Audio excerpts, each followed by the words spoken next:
Welcome back. કેન્દ્રીય ગૃહપ્રધાન અમિત શાહના ગુજરાત પ્રવાસનો આજે ત્રીજો દિવસ છે, ત્યારે આજે બીજા નોરતે પરંપરા મુજબ ત્રીજા નોરતે જે પ્રકારે પરંપરા છે, અમિત શાહ પરિવાર સાથે માણસાની મુલાકાત લીધી અને સપરિવાર કુળદેવી બહુચરાજી માતાજીના મંદિરે દર્શન કરી માં બહુચરની આરતી ઉતારી।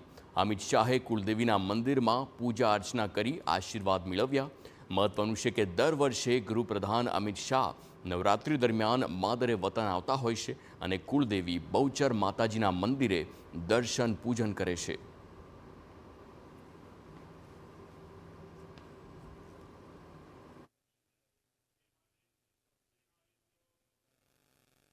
પોતાના પરિવાર સાથે પરિવારજનો સાથે આવી અને માની પાસે આસ્થા અને શ્રદ્ધાની લાગણીથી મય બની અને ભગવાન માતાજીની આરતી ઉતારતા હોય છે।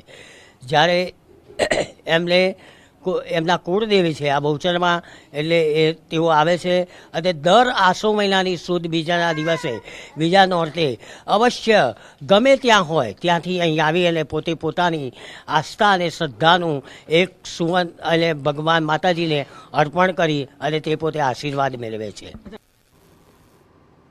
તો આ વર્ષોની પરંપરા છે કે જ્યાં અમિત શાહ માદરે વતન આવે છે, માં બહુચરની પૂજા અર્ચના આરાધના કરે છે।